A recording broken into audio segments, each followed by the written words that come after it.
Здравейте, уважаеми зрители! Вие гледате предаването Пътят на ТV1. Аз съм Мария Дамянова. Днес в Пътят ви срещам с Десислава Пенчева и Диана Добрева. С тях ще си поговорим за една много благородна инициатива, за една платформа, която се занимава с благотворителности и която се нарича Подкрепи БГ. Здравейте! Здравейте! Добре дошли в студиото на TV1, предаването Пътят. Как сте? Добре, благодарим за поканата.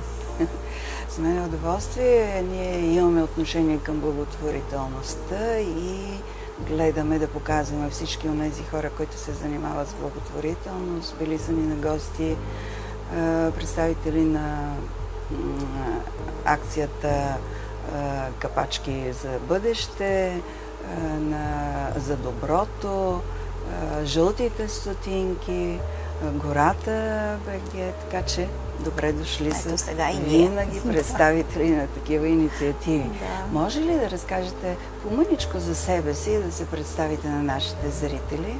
Разбира се. Десислава Пенчева се казвам и се занимавам почти през целия си живот с комуникации, с маркетинг и реклама. Агенцията, която управлявам, създадах преди малко повече от 20 години. Семейно съм, имам 2 пораснали деца, с особено отношение съм към каузата за образованието. Издавам от 15 години списание "Образование и специализация в чужбина". Така че тази кауза ми е особено при сърце. И може би по-късно ще разкажа и как се включих в организацията. Нека и Диана се представи. Да. Диана? Аз се казвам Диана Добрева. От може би повече от 20 години съм в сферата на финансовото управление. В последните 12 години по стечение на обстоятелствата съм в технологичния сектор и се опитвам да автоматизирам финансово-счетоводните процеси. Това всъщност е едно от нещата, което ме привлече и в Сдружение Подкрепи БГ, което създадахме в края на 2020 година, защото смятам, че това е предвид бъдещето, това е всъщност нещото, което би ни извело напред технологиите, заедно с, разбира се, дарителство. Да. Добре. Подкрепи.bg. Сдружение, платформа. С нестопанска цел, да. Както и да го наречем, става въпрос за благотворителност. Съжалявам за тази гостенка, но през лятото е така и при нас. Влизат. Не можем да се справим с тях. Разкажете как се създава тази инициатива, откъде тръгва, кой дава идеята, откраднахте ли от някъде или си е наше нещо? Понеже съм от само 4 месеца в организацията, Диана доста по-отдавна, ще дам на нея думата. Да, може би аз да споделя. Есента на 2020 година Жоро Иванов, Ивайло Иванов и Жоро Малчев, може би още 2-3, които ще ме извинят, че пропускам, смели предприемачи решиха, че е време да се създаде дарителска платформа, която е по... Аз не обичам да казвам западен тип, но да речеме, че в други държави вече има такъв опит, като GoFundMe или пък Global Giving, така че те решиха, че е време всъщност да се създаде такава платформа. И другия важен компонент в целия процес е, че създаването на тази платформа всъщност е изцяло от доброволци в различни сфери, в IT сектора, в правен сектор, в организационни процеси, HR и прочие. Така че, може би за около месец успяхме да съберем над 800 доброволци. Създаде се един Дискорд. Цялата страна? Да, от цялата страна. Между другото, освен в България, идеята се разпространи и навън. Разбира се, включиха се от Великобритания, от Холандия, от Германия. Българи. През време на разработка на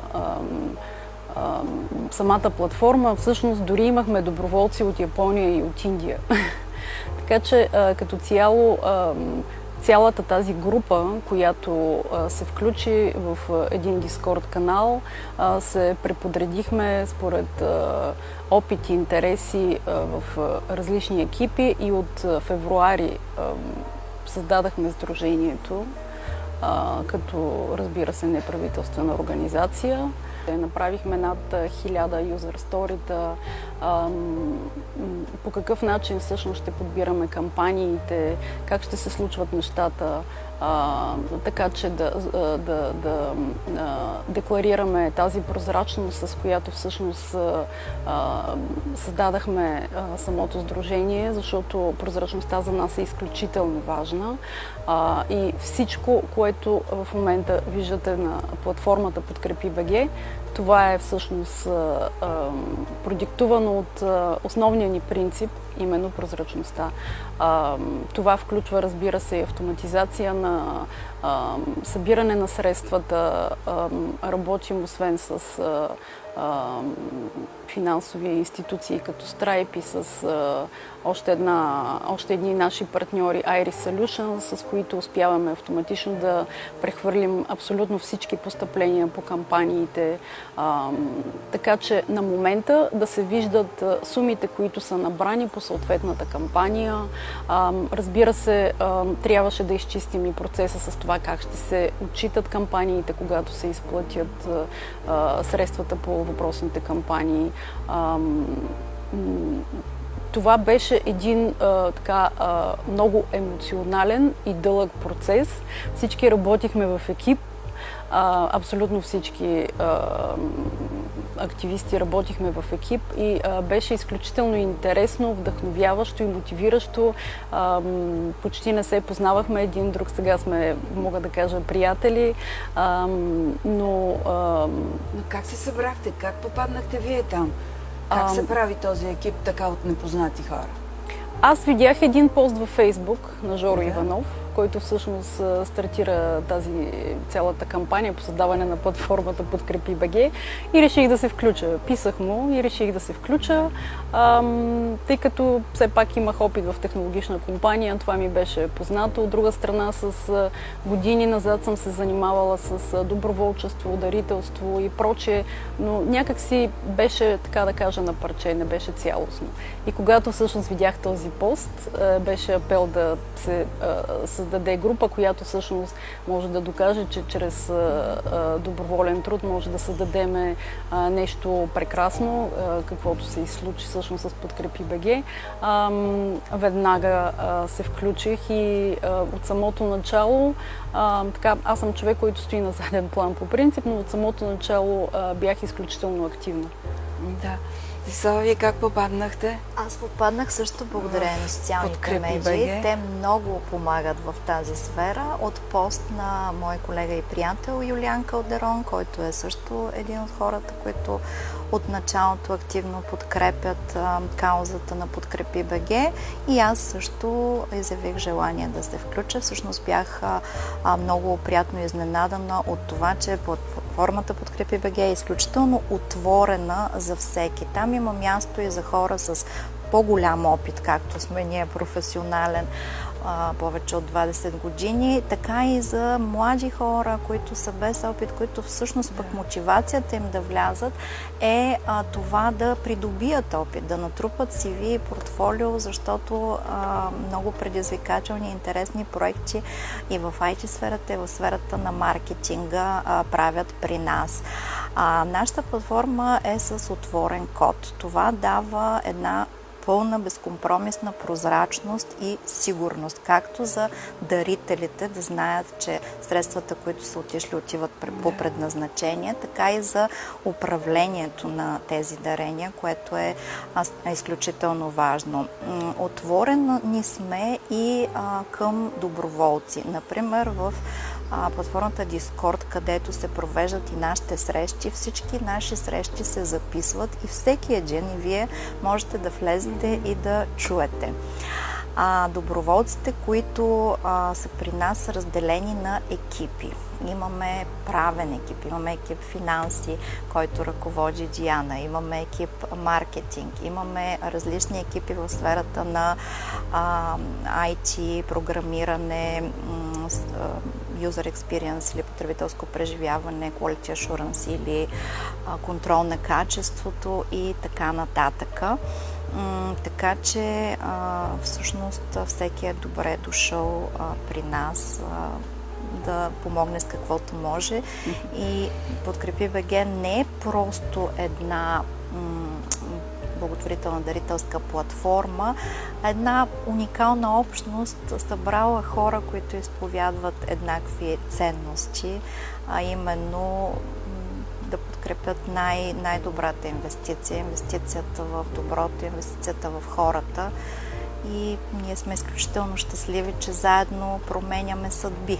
И това се вижда всеки ден. Това ли е характерно за тази общност, че изповядвате еднакви ценности? Може ли да опишете хората, които са при вас, с които заедно работите? Какви хора са? Хората са доказани професионалисти в своята област. Събрали сме се хора в различни сфери. Това, което като мотивация обединява, може би, голяма част от нас, е може би да се отблагодарим на това, което имаме в личен и в професионален план. Може би това, че след професионална и лична реализация идва един момент, в който човек иска и да даде и да върне на обществото, въпреки че много от нас и от по-ранна възраст са се включвали в подобни инициативи. По отношение на по-младите ни колеги, мога да кажа, че те са изключително динамични. Това са младите поколения, които нито обичат да седат в офиса, обичат да работят от всякъде. Те са дигитални номади. Имаме доброволец, който се включва от Доминиканската република напоследък. Това са хора, които живеят в чужбина, някои от тях и търсят контакт с България, търсят да върнат и да допринесат нещо, да общуват с България. Дянка, ако включително, ако мога да добавя... Да, разбира се, може да се допълвате, не се притеснявайте да се включвате в разговора. Да.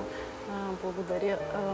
Това, което бих искала да добавя е, че всъщност екипите, които сме сформирали, тим лидовете като цяло имат наистина малко повече опит в съответната сфера, но пък самите тим лидове стимулират тези, които имат по-малко опит. И имали сме случаи, в които сме давали препоръки на по-младши специалисти за това, което са изработили, като са подпомогнали платформата Подкрепи БГ. И това всъщност им е помагало, е било водещо при наемане на работа. Такъв случай имаме и с един колега в Великобритания, който всъщност е изключително ценно попълнение в екипа, ако мога така да кажа, Радо. Той отговаря за дизайн екипа, т.е. благодарение всъщност на него и неговия екип виждаме цялата тази красота, която е на сайта на Подкрепи БГ. Така че това, което каза и Деси преди малко, отворени сме всъщност за хора с повече опит и по-малко опит, споделяме знания постоянно. Примерно така да кажа, в моя отдел финансово-счетоводния имам един колега, който е от Сливен. Той тази година се дипломира, може би преди един месец се дипломира. Той ми помага с плащанията, с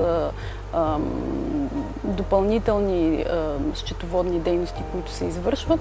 От една страна той се учи, от друга страна всъщност подпомага платформата Подкрепи БГ.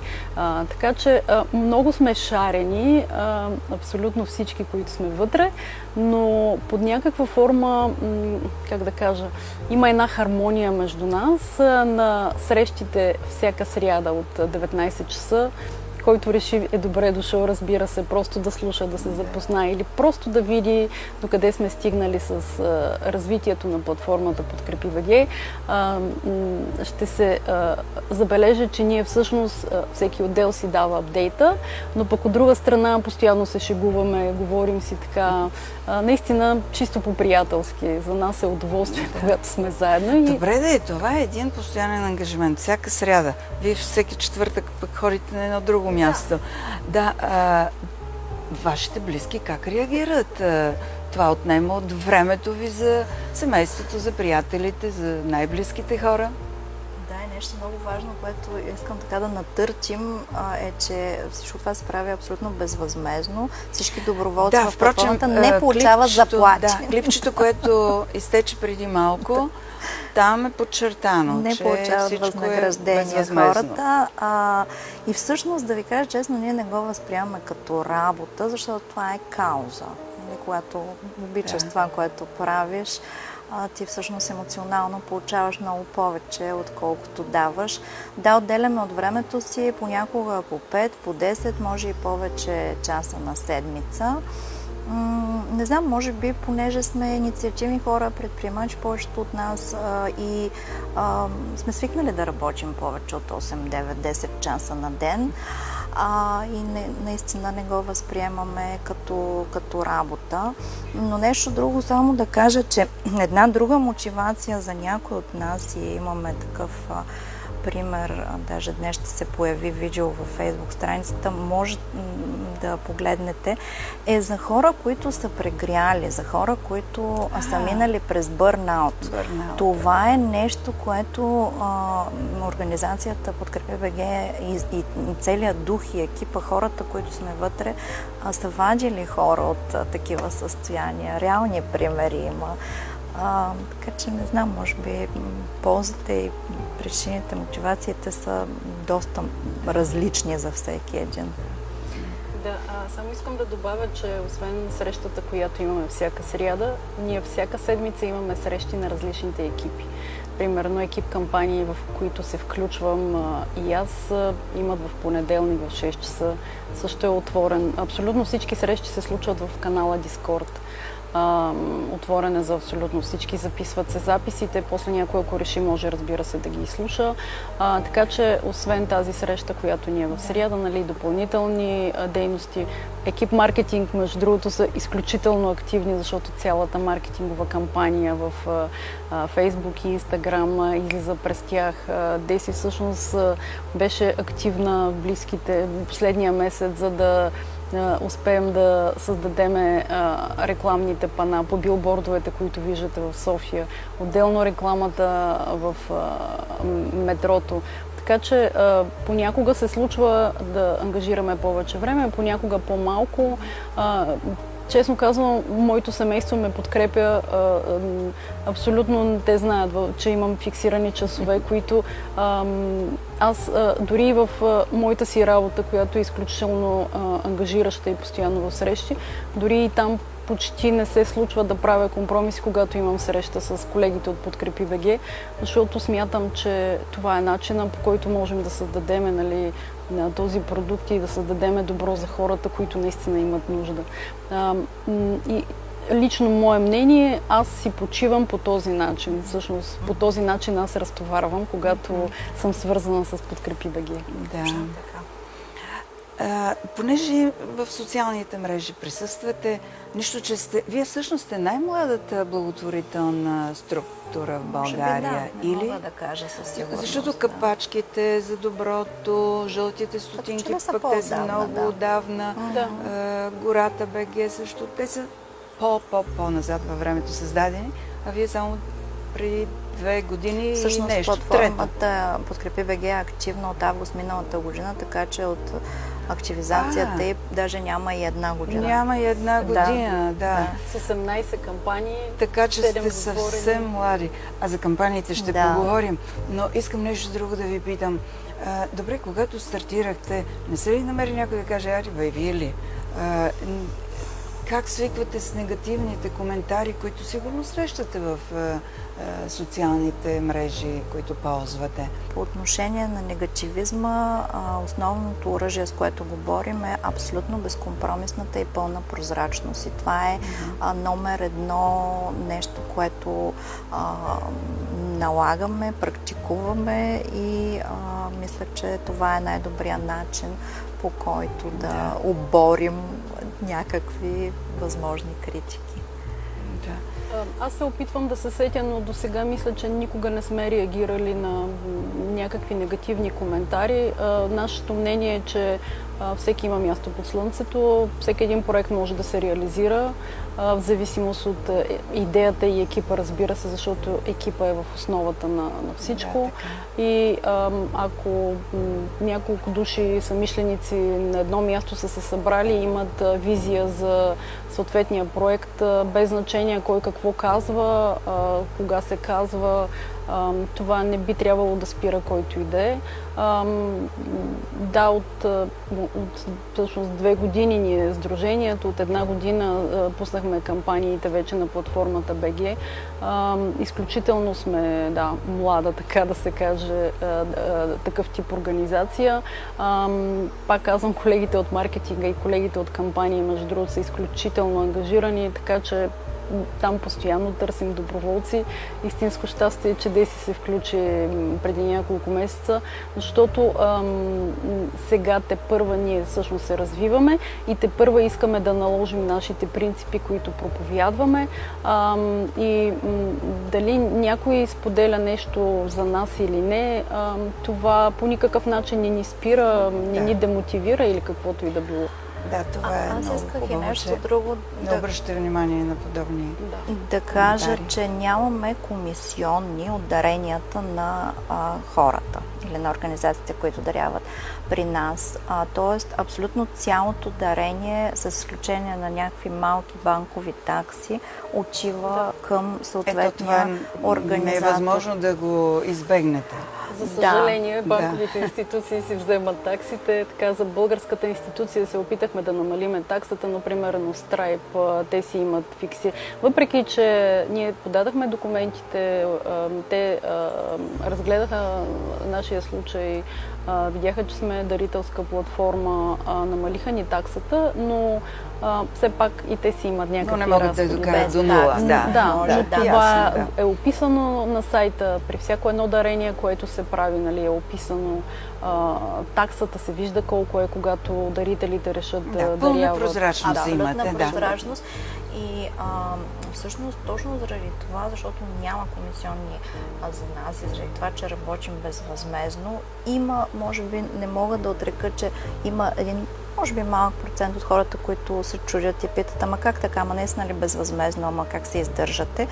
Ами издържаме се с доброволния труд на всеки един от нас и с всъщност помощта на партньори, организации, медии като вас. Тук искам да благодаря и на TV1 за подкрепата.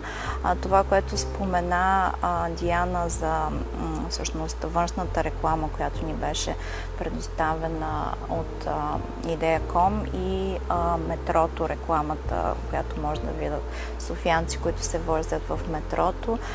Така че такъв тип помощ всъщност е най-ценна. Да.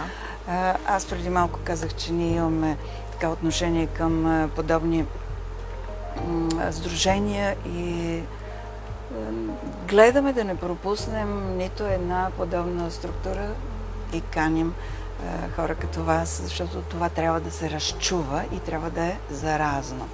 Скъпи зрители, вие сте с предаването Пътят. Наши гости днес са Десислава Пенчева и Диана Добрева от платформата за благотворителност Подкрепи БГ. Дайте сега да поговорим за кампаниите, които до тук сте направили. С какво сте стартирали, какви са били първите ви кампании, кого сте решили да подкрепите. Разкажете ни малко за скромната ви история, но все пак имате история. Има за една година. За една година наистина към момента вече са 18 кампании. 7 от тях реализирани?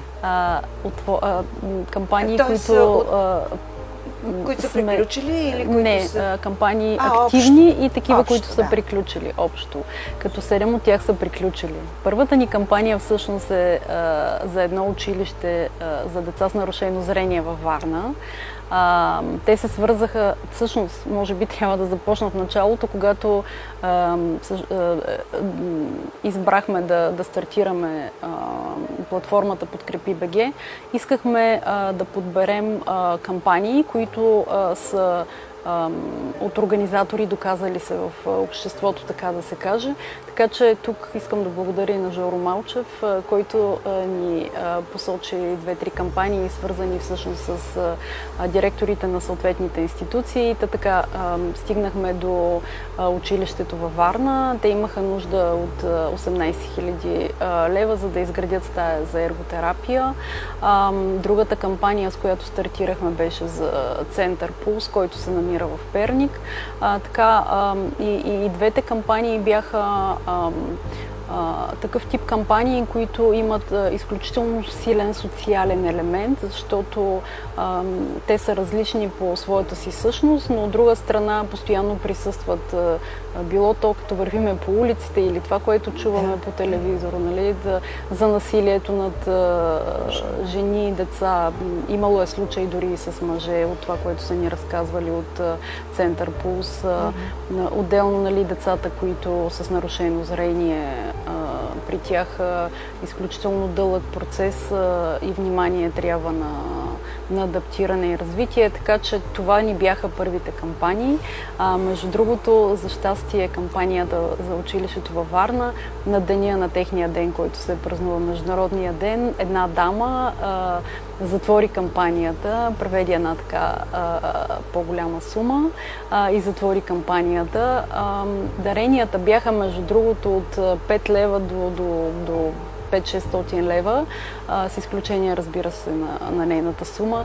Така че много, много разноцветни дарители има. Не може да се каже, че са от определен примерно сектор или пък по някакъв начин да се профилират. След това така, включихме други кампании. Миналата година, октомври и ноември, Таня, която записа обучението си в Америка, тя направи изключително силна кампания. Ето това е тя. И тук е момента да споделя, че за успеха на една кампания, за да се реализира и да се затвори, изключително значение има организатора. Тя беше изключително активна, постоянно участваше, ние й помагахме, разбира се. Тук Жоро Иванов и екипа му така бяха направили нещо като инструкции, които изпращат и сега към организаторите, как да си промотират кампаниите, как да участват, как да направят така, че да съберат парите по-бързо. Разкажете и механизма. Как се случват нещата? Как тръгвате към една кампания? Какво предприемате? Първите стъпки, за да я реализирате? Как избирате кого да подкрепите или какво да подкрепите? Избираме. Ние не избираме. Всеки може да всъщност изпрати мейл на info@podkrepi.bg с предложение за кампания, която да бъде организирана на платформата.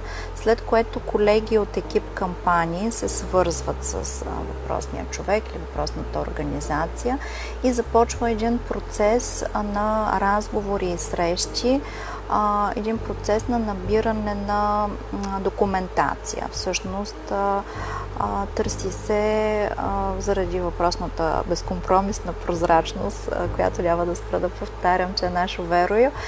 Ние искаме да се подплатим с максимален брой документи, които всъщност минават и през нашите експертни съвети. Например, само може би да вметнем. Това всъщност е кампанията на Център Яника, предполагам. Те са също много интересен. Кампанията при тях протече много интересно. Това, което искам да кажа, е свързано с това, което и Деси всъщност започна, по какъв начин всъщност протича цялата организация. Яника се свързаха с нас. За разлика от това в началото, че ние избирахме кампании, в последствие започнахме да получаваме изключително много запитвания, нали, които трябваше да обработим. Изпращаме информация към тях с подробности да върнат към нас, документация и прочее. Всъщност Яника се свързаха с нас. Таня, тя е всъщност, директора на център Яника Таня. Тя е изключителен човек.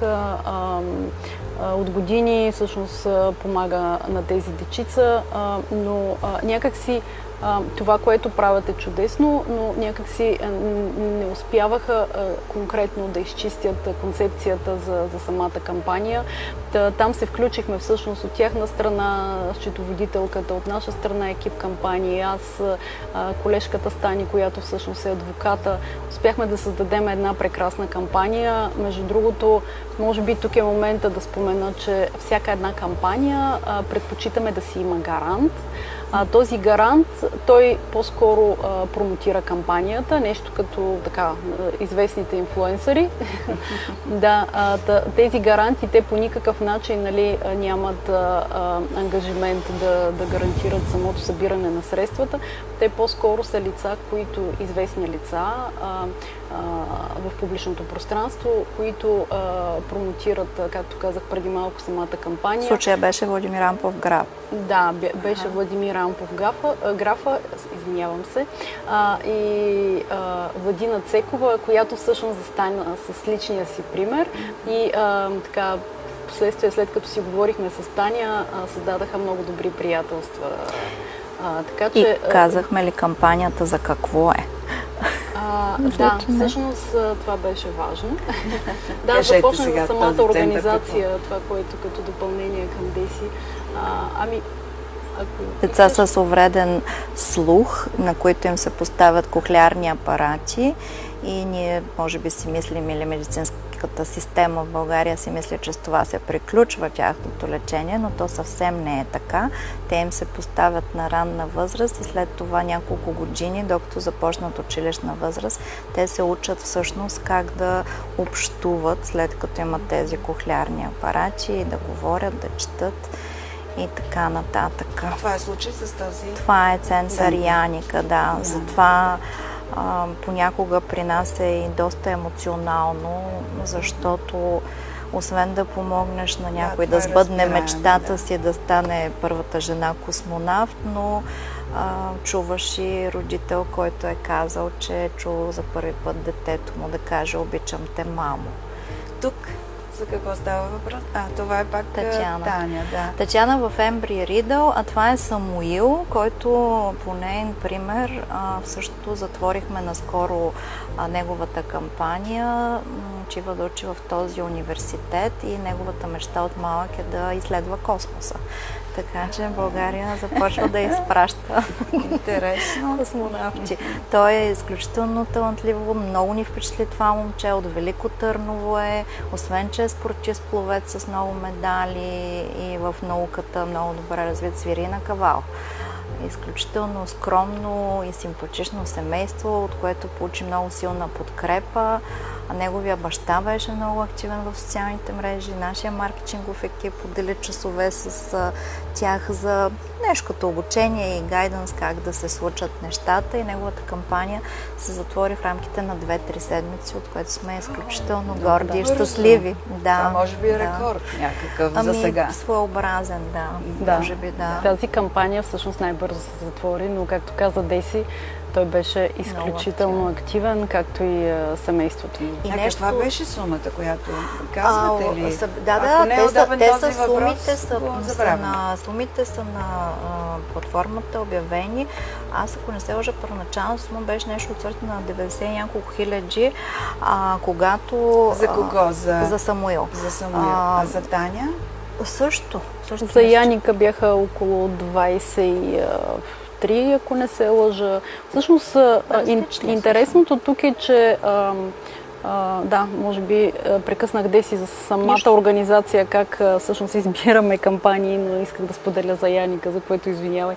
Всъщност, след като се одобри кампанията, нали, имаме всички налични документи, одобряваме кампанията, имаме сумата, целевата сума, тя се слага на сайта през цялото време, стои там и през цялото време, след като се правят даренията, тази сума от едната страна стои като набрана сума, от другата страна стои като целева сума, така че всеки един момент може да се види, нали, как се движи, каква е сумата, която остава. Както и отделните дарения се виждат, да. Който иска се слага името, който иска остава анонимен. Анонимен, да.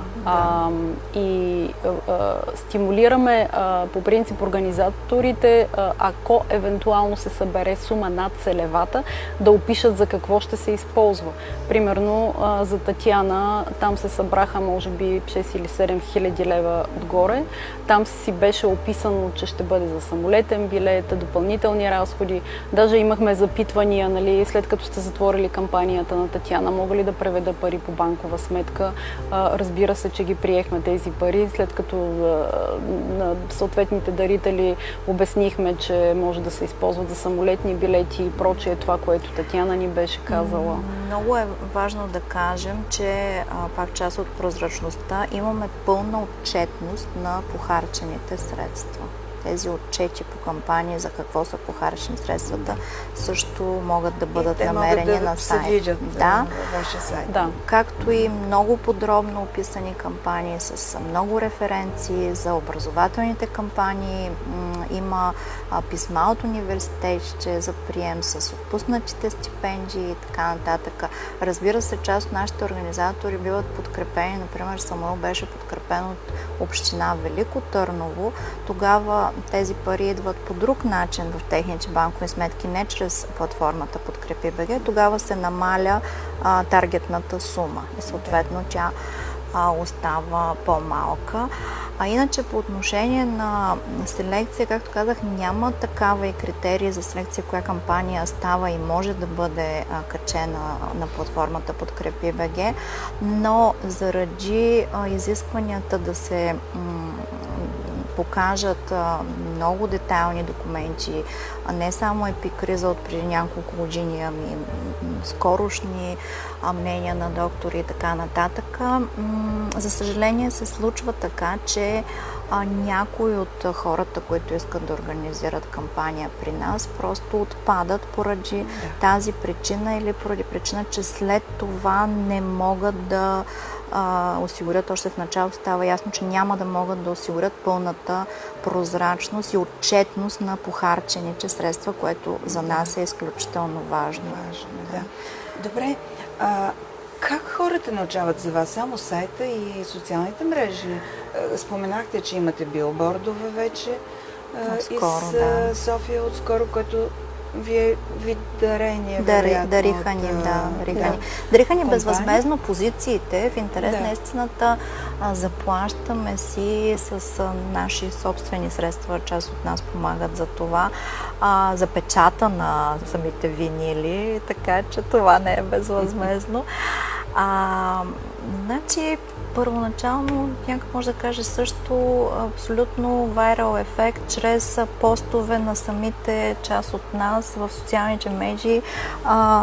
Първо за привличане на нови доброволци и второ за, разбира се, дарители. Изключително много сме разчитали на социалните мрежи. Имаме, между другото, една и Фейсбук група, освен сайта и страницата Фейсбук и Инстаграм и LinkedIn.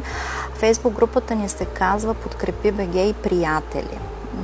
Там всъщност хората, които ни припознаят по някакъв начин и искат да помогнат, могат да се включат в тази група и би ни било много полезно, ако поканят и свои приятели. Изключително голяма помощ за нас е и шерването на наши постове за кампания, просто за да могат да достигнат до повече хора, и това го търсим не само от въпросните инфлуенсъри, известни хора. Разбира се, когато те го направят и са го правили, благодарим на тези от тях, които са го правили. Трудно ще ми е да изборя, всички не са малко. Ще достигне до повече хора, но и всеки един от нас има сигурно достатъчно приятели, така че такъв тип подкрепа ни е доста важна. Какви трудности срещате? Какви трудности срещаме? Имате ли трудности въобще, защото се замислихте? Да. Изглежда, че нямате. Аз бих казала, че българина е съпричастен доста често с болката. Всъщност, нали, кампании, които са за болни деца особено, се припознават много добре.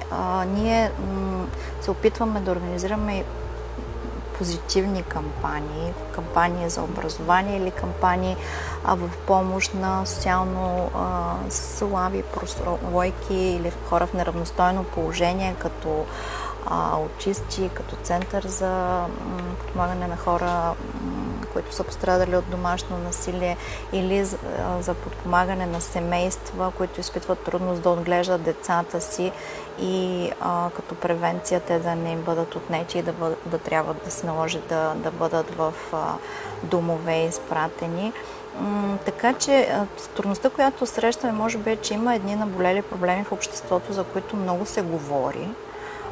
Много се говори в медиите, нали, домашното насилие, няма никой да отрече, че така, на жаргон казано, много дъвкана тема.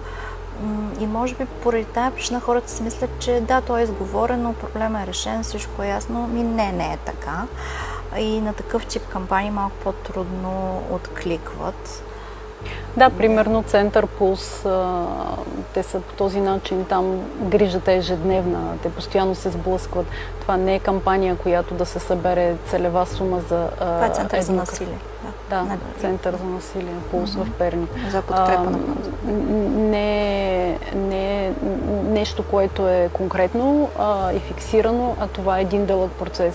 И може би, когато хората виждат, че е нещо, което е с продължаващо действие, някак си не виждат бързо резултата и може би се демотивират и предпочитат да дарят за конкретна цел.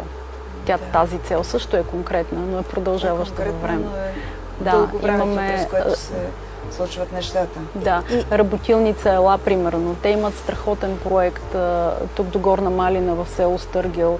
Успяли са с лични средства да закупят една сграда. Искат да я адаптират така, че да могат децата всъщност да се запознаят с занаятите. Вместо да стоят на телефони, компютри, могат да отидат там, да са на въздух сред други деца. Нали? Нещо, което в момента почти не се е случва, за съжаление. Там също няма достатъчна, как да кажа, посещаемост и популярност и там също трудно се събират парите. Тротуара също. Тротуара. Читалището. Невероятна кампания. Той в София се опитва да събере деца по същия начин, нали, през различни активности децата да се отделят от компютрите и от телефоните, да научат нещо ново, вместо да, нали, не дай Боже, да се занимават с стимуланти. Да, там също много трудно се събират пари. Така че просто има кампании, които имам чувство, че част от тези послания като че ли се замитат и обществото като че ли не иска да се отвори за този вид по-трайно дарителство, което не е еднократно да събереме сума за лечение. Това е проект все още е отворен. Нали? Това е активна кампания. За другите отворени проекти малко по-натам във времето ще ви попитам. Нищо, сега стана въпрос за тротуара. Разкажете го този проект. Каква е целта? Къде се случва? Географски как стоят нещата след това, ако може да кажете? Той е имал едно помещение на братя Миладинови в София, сега намира малко по-голямо помещение, пак в София. Има нужда всъщност да направи ремонт, така че да го адаптира, за да може децата спокойно да осъществяват тези активности, за които говорихме. За тинейджери основно. Да, основно е за тинейджери. Какво иска да ги научи той? те ценностите в живота за по-възрастното поколение, разбира се, са малко по-различни от тези на тинейджерите.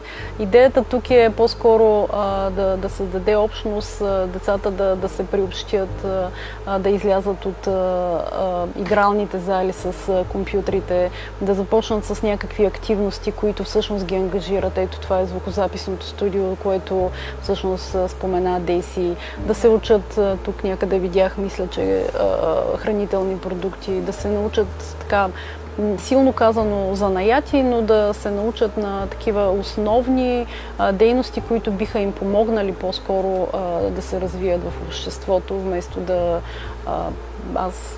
може би съм прекалено крайна в това отношение, но в момента обществото не бих казала, че предлага развитие на тинейджерите, така че те да се отделят всъщност от интернет и да създадат нещо с добавена стойност. Да. А вие преди да започнете да работите в Подкрепи БГ, имали ли сте участие в други благотворителни инициативи? Или това е мястото, което за първи път посещавате в този смисъл? Аз лично съм се включвала в инициативи към Гората БГ. Между другото, Гората БГ ни беше партньор в една от кампаниите за наводнените карловски села. Така че той в самото начало... затворихме, да. Да, която също успешно затворихме много бързо. Там за къде помагахте там? Карлово Богдан, Каравелово Богдан, те бяха 3 села, третото за съжаление, Слатина, мисля, че беше третото село. Там всъщност събрахме около 23 000 лева за Гората БГ. Той отделно събра така една сериозна сума в 100 000. Да, и договори с един много голям ритейл ваучери за семейства там, за да могат да си закупят с отстъпка уредите, които са им необходимо. Да, печки, хладилници и така нататък. Мисля, че някъде около 1800 на семейство. Мисля, че подпомогна около 250 семейства. Не само с нашите пари, разбира се, но ние всъщност подпомогнахме част от тях. Така че участвала съм в такива кампании, чисто индивидуално съм за различни каузи, по-скоро съм дарявала, но така активно в сдружение аз лично не съм участвала. Аз съм участвала в студентските си години в Благоевград, когато учих в Американския университет. Ходих в село Дрен, имаше SOS Киндердор в селище и преподавах английски на децата, както и в дома в Благоевград. Се грижих образователно и за подобряване на общуването и с едно момиченце. Но после имах прекъсване явно, за да отгледам моите деца и кариера малко, и сега връщане с пълна сила в Подкрепи БГ. Да, добре, приятели, днес в предаването Пътят на TV1 разговаряме с Десислава Пенчева и Диана Добрева от платформата за благотворителност Подкрепи БГ. До тук говорихме за кампании, които вече сте затворили. Само една от кампаниите, които споменахме, е отворена все още. Какви други кампании в момента са отворени? Доста кампании са отворени. Всъщност ние имаме от 18 само 7 затворени кампании, 11 са активни. Те са в разнообразни сфери. Не споменахме, може би, че имаме кампании, които са свързани с спорта. Имаме една много симпатична Валерия на около 13 години, която е тенисистка и има мечта и амбиция да стане в топ 5 в Европа. Тенисът е скъп спорт, семейство няма достатъчно възможност да я подкрепя за участие в международни състезания и самата екипировка е доста скъпа, така че вашите зрители могат Валерия да припознаят и да подкрепят. Каква е целта тук? Какво трябва да се направи? Какво е необходимо? Тук всъщност може би е добре да споменем, че организатор на тази кампания е операция Плюшено мече. защото ние не инициираме кампаниите, по-скоро всички кампании си имат организатори, ние ги слагаме ги на припознавате платформата като- Подкрепи БГ. да. Да, точно така. Тук партньорството ни е с операция Плюшено мече. В момента са събрани около 9000 и малко, ако не се лъжа, имаме още около 7000 Да събирате. да се събират. Да. Още 7000 ви трябват. Левове ли го Лева. или... Всичко е в Да, лева. Кампаниите всичко е са в ни лева. в лева Да. изцяло. Дори имаме дарители, които от чужбина през различни платформи превеждат средствата. Абсолютно всичко при нас се превалутира в лева и така се слага на самата на платформата Подкрепи БГ. Друга активна Надявам кампания. се да помогнем и ние малко да се разчуе за Валерия, и да подкрепим тази кампания, да сбъдне тя мечтата си, да стане в Топ топ 5 5 на на европейския тенис за жени. Друга кампания, която се Благодаря. надявам много скоро да приключим, е кампанията на Петър Жотев.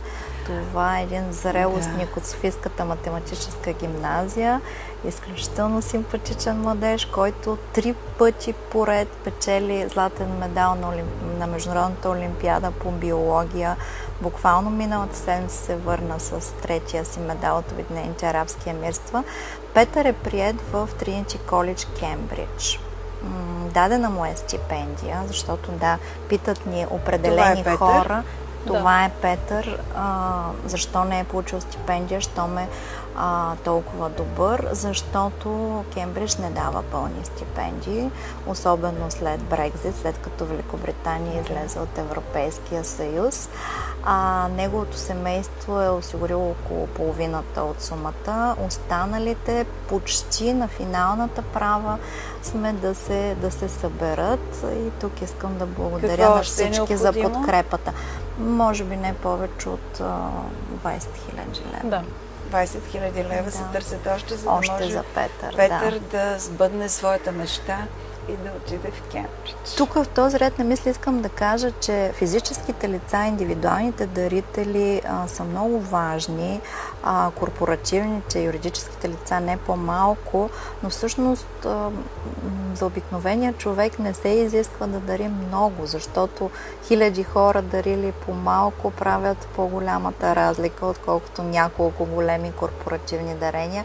Разбира се, благодарни сме и на корпоративните дарители, както и имаме топ дарители в платформата. Диана може да каже, имаме за тази една година около 30 човека, които са дарявали над 1000 лева и 10 ли бяха, които над 5 са дарявали.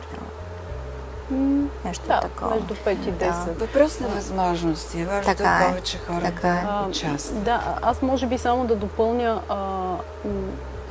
повечето компании, вече освен международните и с български собственици компании, те имат различни активности от така наречените CSR политики и поне веднъж в годината правят кампании. Нали? Аз също идвам от такъв тип международна компания, в която всяка година правихме кампания, за да събираме средства. Избирахме се, разбира се, кампанията. Така че тук по-скоро бих искала да апелирам към корпоративните дарители да си припознаят някои от кампаниите. Те наистина са чудесни.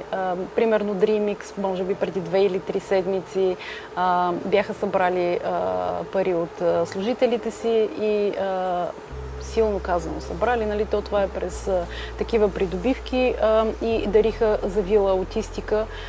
Това е друга отворена кампания, която всъщност има пак наболял за обществото проблем, защото децата аутисти, те в един момент порастват, нали, трудно се адаптират. Може би Деси да разкаже малко за тях. Къде е това място? Той е тук в София, в Слатина. Но там в допълнение, освен че децата, идеята е всъщност да се направи ремонт на това място, за да има пространство, в което децата да се адаптират по-лесно, да се учат на някакви допълнителни умения, които да им помогнат дори и да си намерят работа след време. Идеята тук е, че трябва да работи цялото семейство, а не само да се работи с децата. Аз бих искала да спомена само, понеже сигурно времето ни ще изтече скоро, и за нещо друго. Освен, че сме платформа, която дава място за организаторите, където да си качат кампаниите, тази възможност, всъщност ние така давам и една друга подкрепа и пример ще дам кампанията на Калоян. Това е едно момченце, което е родено преждевременно и все още не е проходило, но е на 3 години. Така че тук, благодарение на наш медицински експерт, ние помогнахме дори да се организира една консултация медицинска в Австрия, защото диагноза конкретна Калоян няма поставена все още. И неговата кампания също е отворена и там също се очакват. Да, тук може би да благодарим и на ръководител екип кампании Мариана Каролева, защото тя говори с експертните съвети. Всъщност благодарение на това насочиха Калоян и семейството му към Австрия. Кажете как набирате доброволци? Преди малко, в началото на разговора, мисля, че споменахме едно число, но кажете как работите с хората, които вършат всичката тази работа. В началото се включиха 800 души, но ако трябва да сме честни, в момента активните доброволци са около 40. И периодично се правят кампании, това, което спомена Деси, и Юли Калдерон пусна така един дълъг пост преди 4 месеца и така, благодарение на неговите взаимовръзки в социалните среди, може би 7 или 8 доброволеца се включиха в различните, в екип кампании, в маркетинг. Отделно Жоро Иванов, той също прави постове за технологичен тип хора, нали, за програмисти, QA, бизнес анализатори. Те също са ни много необходими, защото имаме нужда наистина от повече програмисти, въпреки че с MentorMate имаме така... И с Софтуни. Да, с Софтуни. Маркетинг хора. Маркетинга така една доста всеобхватна дейност. Там се включват социални медии, включва се връзки с обществеността, писане на статии за сайта, така че ни трябват маркетинг хора. Да. И джуниор, и синьор. С университетите имаме идея да започнем да работим и да контактуваме, защото младите хора там имат нужда от практика, ние пък имаме нужда от тях. За екип кампании също, защото това, което го виждате, всъщност минава изцяло. Текстовете се пишат в момента от колегите от екип кампании. Дори някакви текстове да получим от организаторите, те се редактират. Стимулират се видеята. Всъщност видеята също се снимат от нас. Освен това ще бъдем щастливи, ако успеем да привлечем и повече членове на сдружението. Имаме годишна такса от 50 лева, която не е никак голяма, поне така мислим, разбира се. Всъщност със средствата от тази такса успяваме да покрием някои малки разходи, всеки, който които става правим. член на вашето сдружение, има такса годишна, с която всъщност подпомага. Да, но всъщност дарителите не са длъжни да стават членове, може просто да си даряват. Да, разбирам, че това са пожелания неща.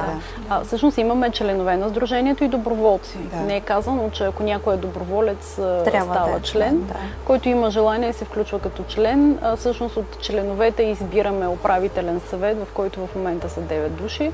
Имаме и надзорен съвет, който всъщност се състои от 3 души. Идеята е да имаме двустепенна форма на управление, не заради друго, за да има все пак един вид контрол.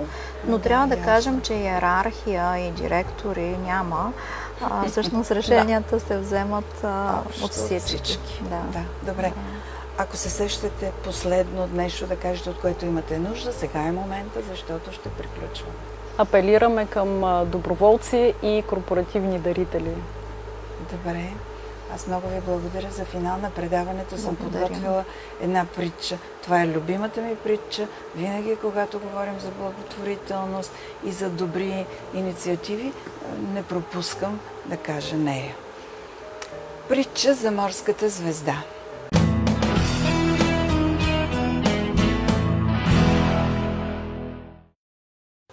Някъде далеч от тук, на брега на океана, един възрастен човек правеше своята обичайна разходка по плажа на залез Слънце. До неотдавна бе бушувала страшна буря. Небето преливаше от ярко червено в оранжево, а вълните сякаш вече уморени нежно галеха брега. Възрастният човек се наслаждаваше на гледката, с удоволствие вдишваше морския въздух, който сега изглеждаше сякаш още по-чист. Беше се замислил за нещо свое, може би много важно нещо, когато забеляза по-нататък на плажа едно дете, което взимаше нещо от пясъка и после го хвърляше във водата. Възрастният човек предположи, че това е може би по-различно от игра и воден от любопитството си се запъти към детето. Когато приближи, той забеляза, че момчето взима изхвърлените от бурята на брега морски звезди и ги хвърля обратно в океана. Едва сега старецът забеляза, че целият плаж бе обсипан с стотици, може би хиляди морски звезди. Момчето сякаш не го забелязваше. Старецът си помисли нещо и попита: „Какво правиш? Ти си само едно малко момче и не би могъл да промениш нещата." Момчето го погледна, взе една морска звезда от пясъка, хвърли я в океана и каза: „Ами аз току-що промених нещата за тази морска звезда." Скъпи приятели, надявам се с това предаване да дадем възможност повече хора да научат за платформата Подкрепи БГ, чрез нея още морски звезди да получат нужната им помощ. Нека променим нещата към добро. Десислава, Диана, благодаря ви много за това участие. Срещата ни на пътя беше удоволствие за мен. Желая ви успех във всяка една инициатива, която имате. А вас, уважаеми зрители, ви очаквам и следващата седмица по същото време. Останете с програмата на TV1. Заслужава си!